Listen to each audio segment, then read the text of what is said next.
قادری آستانہ سلامت رہے۔ سنیو، اللہ نے ہمیں کیسا سکندر مقدر کا سکندر بنایا، کیسی قسمت کا دھنی بنایا کہ اللہ تبارک و تعالیٰ نے نبی بھی دیا تو نبیوں کا امام دیا، اور پیر بھی دیا تو ولیوں کا امام دیا۔ ہمارے یہاں کوئی چیز چھوٹی ہے ہی نہیں، امام دیا تو امام اعظم، غوث دیا تو غوث اعظم، خواجہ دیا تو خواجہ اعظم، اور نبی دیا تو نبی الانبیاء عطا فرما۔ قربان میں ان کی بخشش کے مقصد بھی زباں پر آیا نہیں، بن مانگے دیا اور اتنا دیا دامن میں ہمارے سمایا نہیں۔ یہ غوث العظم دستگیر پیران پیر ہے، ان کی آمد سے پہلے حضور علیہ السلام نے ان کی آمد کا ذکر کیا۔ علامہ اویسی لکھتے ہیں، جس کو اپنے الفاظ کے جامع میں عرض کروں، ایک دن مصطفیٰ جان رحمت صلی اللہ علیہ وآلہ وسلم حجرہ فاطمہ میں تشریف لائے۔ اللہ اکبر! جب میرے نبی، آپ سب کے نبی، نبی الانبیاء، امام الانبیاء، عرش جس کا مشتاق ہو، جبریل جس کے مشتاق ہو، سدرۃ المنتہا کا مکی جس کا مشتاق ہو، بے لقائی ان کو چین آ جاتا اگر بار بار آتے نہ یوں جبریل سدرہ چھوڑ کر۔ عرش جس کا اشتیاق رکھتا ہو، ارے عرش اور جبریل تو بہرحال مخلوق ہے، خدا جس کا مشتاق ہے وہ مصطفیٰ جان رحمت آج حجرہ فاطمہ میں ہے۔ حضور علیہ السلام حجرہ فاطمہ میں آتے ہیں اور حجرہ فاطمہ میں 5 تن ایک ساتھ جمع ہو جاتے ہیں، 5 تن ایک ساتھ جمع ہو جاتے ہیں۔ اللہ اکبر! یعنی وہ 5 تن کون ہے؟ سرکار علی مرتضیٰ، سیدہ فاطمۃ الزہرا، امام حسن مجتبی، امام حسین اور خود امام الانبیاء۔ سرکار حجرہ فاطمہ میں آئے اور امام حسن کو گود میں لے کر پیار کرنے لگے، چومنے لگے، امام حسن کو پیار کرنے لگے۔ امام حسین ٹک ٹکی باندھے اپنے نانا کو دیکھ رہے، حالانکہ ایسا کبھی نہیں ہوتا تھا، زیادہ پیار امام حسین کو دیا جاتا تھا۔ اس کی بہت سی وجوہات میں سے ایک وجہ یہ بھی ہو سکتی ہے کہ جو بچے چھوٹے ہوتے ہیں ان پہ توجہ زیادہ ہوتی ہے۔ امام حسین عمر میں چھوٹے تھے، توجہ زیادہ تھی، لیکن آج معمول کے خلاف بظاہر حضور امام حسن کو پیار کر رہے ہیں۔ سیدہ کے دل میں خیال آیا، میرا بیٹا ٹک ٹکی باندھ کے حسین دیکھتا ہے اور آج ساری توجہ حسن پر ہے۔ سرکار نے فرمایا، فاطمہ، آج حسن پر زیادہ توجہ ہونے کی وجہ سے تجھے کیوں یہ تشویش ہے، یہ تو غور کر رہی ہے، فکر کر رہی ہے کہ حسن پہ کیوں آج توجہ زیادہ ہے؟ اس کی وجہ یہ ہے کہ میرے پاس جبریل آئے تھے اور جبریل نے آ کے کہا، یا رسول اللہ، حسن کی اولاد میں ایک ایسا شہزادہ پیدا ہوگا، لوگ اسے عبد القادر جیلانی کہیں گے، جو مرتبہ نبیوں میں تمہیں دیا ہے ولیوں میں وہ مرتبہ اسے عطا کیا جائے۔ آج اس کی اولاد میں ایک پیدا ہونے والے کی بشارت، اس لیے آج حسن کو چوما جا رہا ہے۔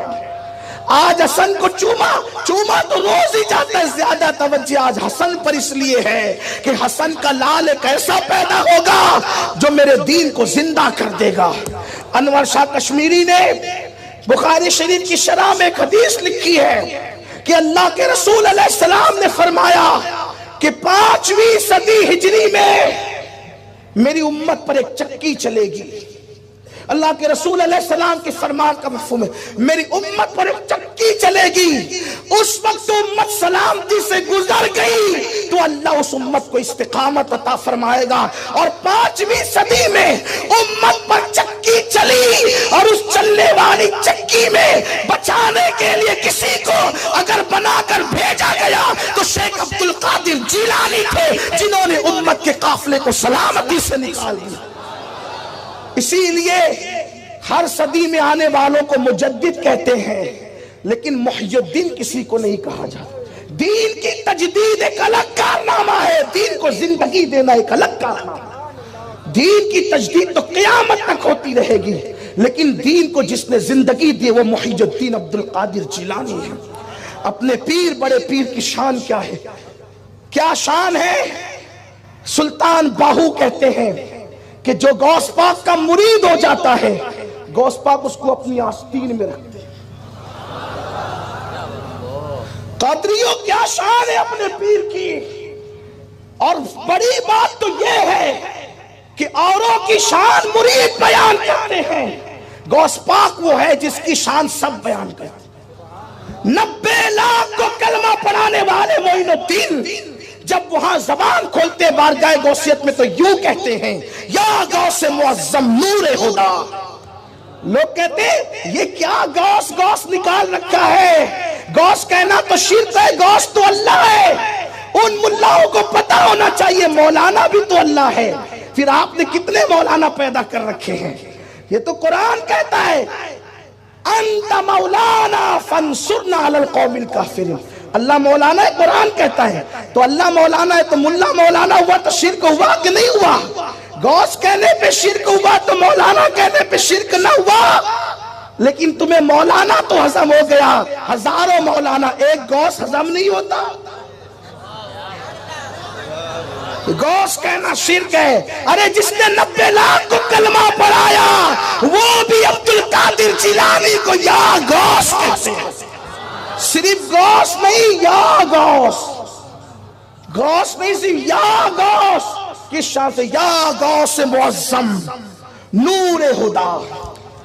یہ نبی کو نور نہیں مانتے، غریب نواز تو غوث پاک کو بھی نور مانتے، اور کیوں نہ ہو، نبی کے گھر کا بچہ بچہ نور ہے، کیونکہ اہل سنت کے امام نے کہا نور بنت نور زوج نور ام نور نور، نور مطلق کی کنیز اللہ رے لما نور کا، ایک سینے تک مشابہ، ایک وہاں سے پاؤں تک، حسن ستین ان کے جاموں میں ہے نیما نور کا، تو تیری نسل پاک میں ہے بچہ بچہ نور کا، تو ہے عین نور، تیرا سب گھرانہ نور کا۔ کہتے یا غوث معظم نور خدا، مختار نبی مختار خدا۔ نبی کے اختیار نہیں مانتے، غوث پاک کے اختیار غریب نواز میں۔ پتا چلا لوگ 1857 کے بعد نئے مسلک لے کر کے آئے۔ مسلک غریب نواز تو یہ ہے کہ نبی بھی مختار ہے اور نبی کا شہزادہ غوث پاک بھی مختار ہے، اور میرے امام اس کی ترجمانی یوں کر، ہم اعلیٰ حضرت کو اس لیے مانتے ہیں کہ اعلیٰ حضرت نے نئی بات نہیں دی، اپنی آقاؤں کی بات دی۔ مختار نبی مختار خدا غریب نواز کس کو کہہ رہے؟ غوث پاک کو۔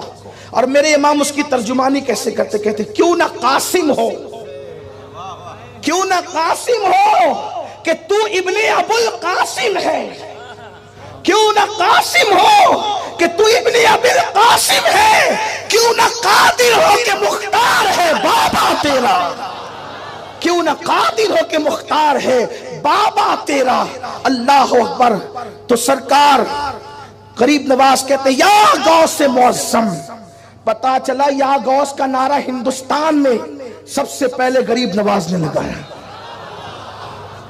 آج لوگ کہہ رہے ہیں ہم بھی چشتی ہیں، ہم بھی چشتی ہیں، 100 سال تک ہم سے لڑتے رہے، یہ سلسلہ کیا ہے؟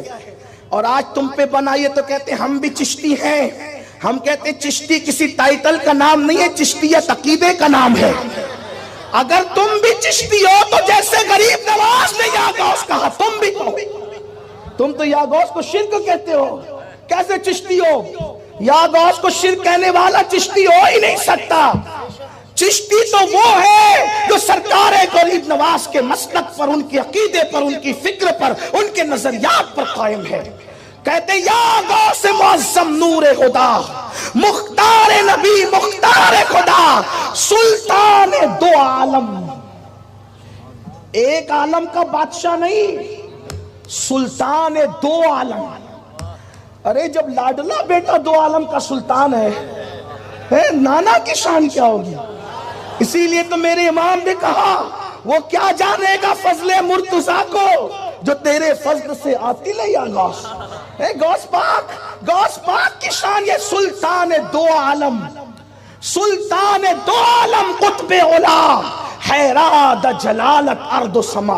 تو سلطان باہو کہتے ہیں کہ غوث پاک اپنے مریدوں کو آستین میں رکھتے ہیں، لیکن کوئی مرید ہو کر دیکھے قادریوں کی تعداد زیادہ ہے، قادری کہلانے والوں کی تعداد زیادہ ہے، قادری بن جانے والوں کی تعداد کم ہے. میں قادری کہلانے کی بات نہیں کر رہا ہوں. کہلانے کو تو آپ بہت کچھ کہلا چکے. قادری بنو اور کسی بھی سلسلے کے ہو, اگر تعلیمات غوث الورا پر ہے تو آپ قادری ہیں. آپ قادری ہی ہیں.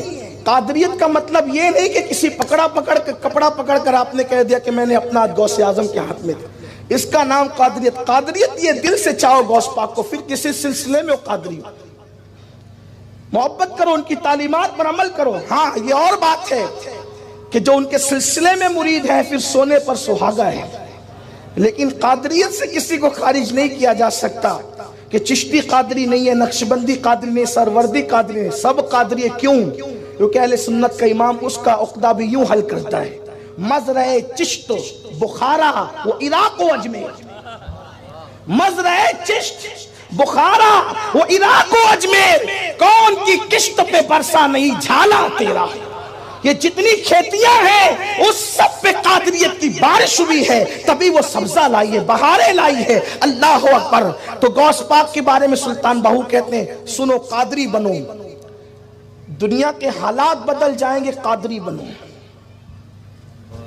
دنیا کے حالات بدل جائیں گے, قادری. جن کو داڑیوں کا بوجھ اٹھانے نہیں آتا اتنے کمزور قادری نہیں ہوتے. عورتیں تو بیچاری چوڑیوں کا بوجھ اٹھا لیتی ہے. یہ کیسے قادری مرد ہیں جنہیں داڑیوں کا بوجھ اٹھانے کی طاقت نہیں ہے. ارے شان قادریت تو بہت بلند ہے.